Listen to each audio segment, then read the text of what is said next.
Montana returns home this week to take on number 20 Western Carolina, I believe.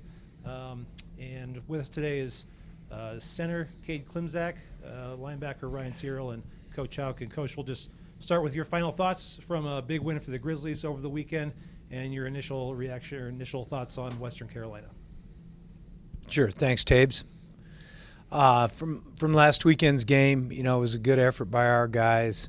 There was a lot of good stuff, offense, defense, special teams. I think we played well in all three phases. We blocked well, we tackled well, came off the ball on both sides. It was just a great win for us, and we're excited to get it. In terms of this week's game, they look really good on film. I thought they could have beaten North Carolina State in the opener. They were up in the fourth quarter, and that was a fun game, an interesting game to watch yesterday. I think they look fast in all three phases, so it's a team with good team speed that we're going to see this weekend. Quarterback's a preseason All-American.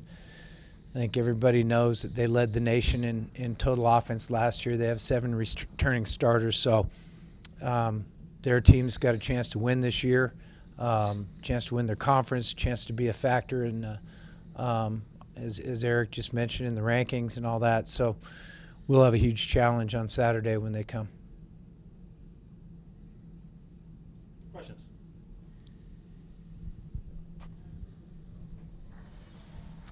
For Ryan and Cade, you guys know that the FCS, you guys normally play 3 non-conference games. You get a 4th one this year. What do you guys think? It's just that prospect of having an extra game before you get into Big Sky play. Yeah, it's always good to have an extra game. Our team chemistry definitely forming game by game, so it's anytime we get out there and play with each other, it's always positive. Yeah, I think it's a great opportunity. Getting that extra one, just another chance to get some more reps in game. Build the communication we have up front. Execute what we need to do, and I think it's a great thing to get some extra reps. Bobby, how do you weigh any benefits or any drawbacks of having an extra non-conference game, extra regular season game? Well, I think everybody involved likes to compete, so it's another chance to play, and it's been that way a long time in college football. When you have a certain number of Saturdays, you can have another game, and we have another one. We just enjoy the chance to compete, I think. And you mentioned their season opener against NC State. How were they able to hang with an FBS team, ranked FBS team, and take a lead into the fourth quarter in that game? They played well.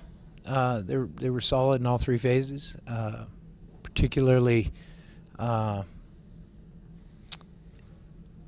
thought they did some great things in third down and moved the chains and took advantage of opportunities and got some big stops on defense.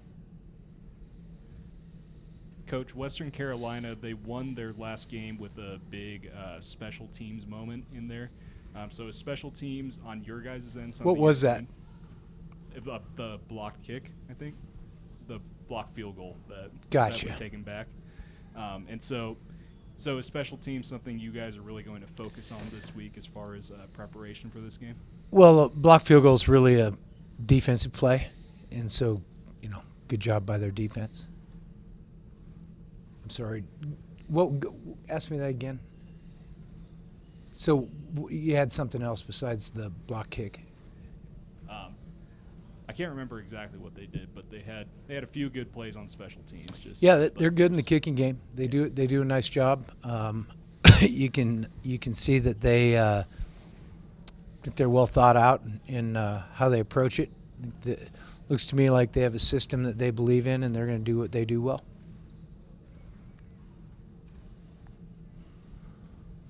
Ryan, defensively, you guys have gotten to the quarterback pretty well this year.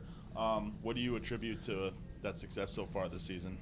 Yeah, our defensive front, they're doing an excellent job of being disruptive up there, and then just everybody alongside of them, linebackers, defensive front, safeties and corners buying us time and coverage to get to the quarterback. So it's really just a whole defensive effort getting to the quarterback.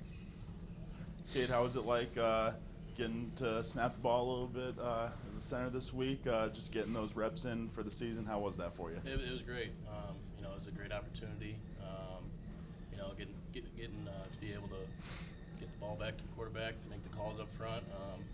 You know, I think that's a big credit to the guys around me. They've kind of taken me under their wing and helped me out a lot with making sure I got all the calls down and, you know, taking me along. So big credit to them for helping me along. It was a lot of fun.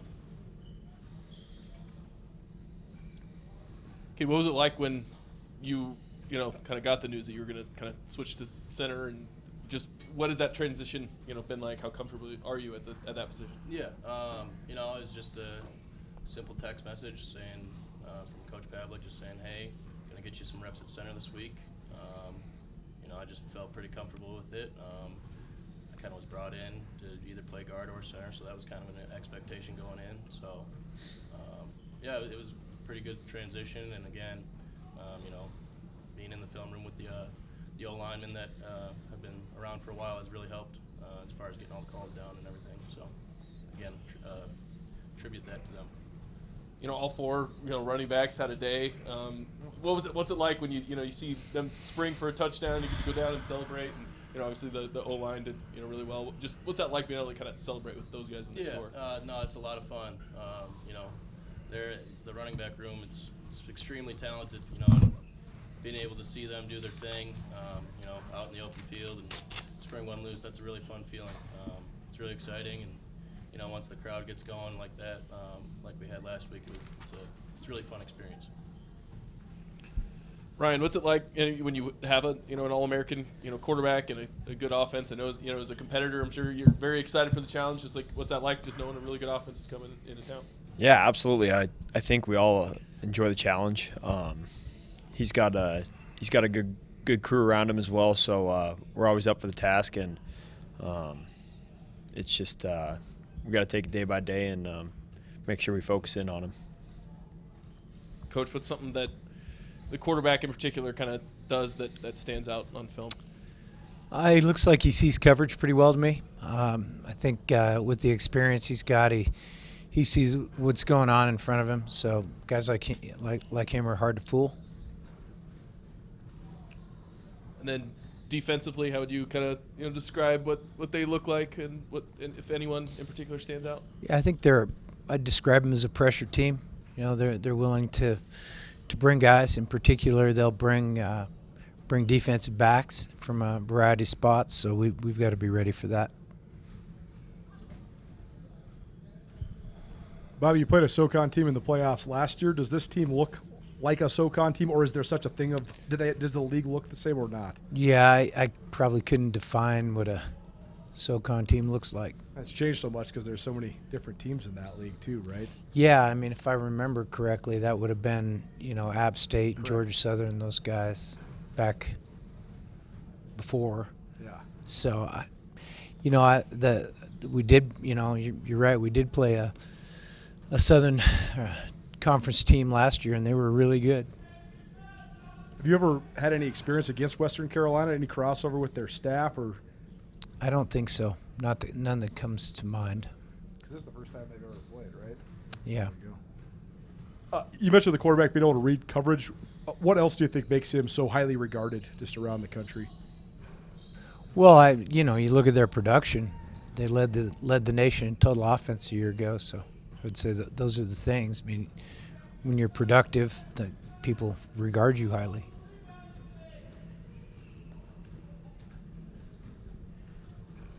Bobby Campbell did pick him off 4 times, so when you're watching the film, how were they able to get him into mistakes like that? You know, I'm going to have to go back and watch that. I've been watching cut-ups mostly, so I'm really not prepared to answer that. And just looking at their 2 deep, their offensive linemen seem to just have such great size. What stands out to you on film about how their O-line plays? Say that one more time, Frank. I'm having a hard time hearing you. Their offensive line just seems to be big weight-wise. Just what stands out about how the O-line plays when you watch the film? Yeah, I'm not real prepared to do an in-depth personnel evaluation on those guys today. And I really haven't evaluated their O-line yet, so hard for me to answer that one too. I want to ask about Hayden Harris. You know, he spent 4 years at UCLA, didn't play much there. So what did you guys see in him where you thought he could come in and be a contributor like he has been here? Well, Hayden's a big athletic guy. You know, he's long-armed. He's got great size. Guys develop at their own pace, you know, and certainly he's played his best football here the last 2 years. Obviously, we're happy to have him. And Vi Cajo leading you guys in tackles, how's he been able to come in and fit into the defense early on in his first season here? Well, part of it's been the fact that we've had some depth issues, so he's probably gotten a little more playing time than he would have, and you know, he's worked at it. He's immersed himself into the linebacking core, and God bless, he you know, he's paid attention to what's going on. He's learned the system, which lends itself to him being able to do things. And then Tyson Rostad from Hamilton got his first start on Saturday. I think he was tied for second on the team in tackles. Just how did he grade out when you watched film back? I thought he played pretty well, you know, especially for a young guy that had to come in and do a lot of different things. So he did a nice job. One more. Bobby, I'm doing a story on Sloan McPherson and his bone marrow donation. So I wanted to ask you about the kind of guy he is, and you know, the Grizzlies always are collecting signatures every year for that program. So what's it like to have one of your guys do it and the kind of guy he is? Well, we've had quite a few, or numerous, I should say, that have been donors, and again, the reason we're part of that organization is it's a legit chance to save somebody's life. I think it's pretty giving of our players in general to put in the time, register themselves and others, so you can save some stranger's life. And it's worldwide too. It's not just in the United States. So it's a really cool thing to be a part of, and the fact that Sloan was willing to do that and potentially give up a game or games to you know, just anonymously help somebody, a stranger out, speaks volumes about who he is. You know, he's a great dude, tough guy too, because he came back and played that first game. You know, I think that's the kind of guys we have in our locker room. He's a great example for a lot of people, and as we do that drive again this spring, you know, I hope people will take notice that it's a worthy cause and we can make a difference. Thanks, everyone.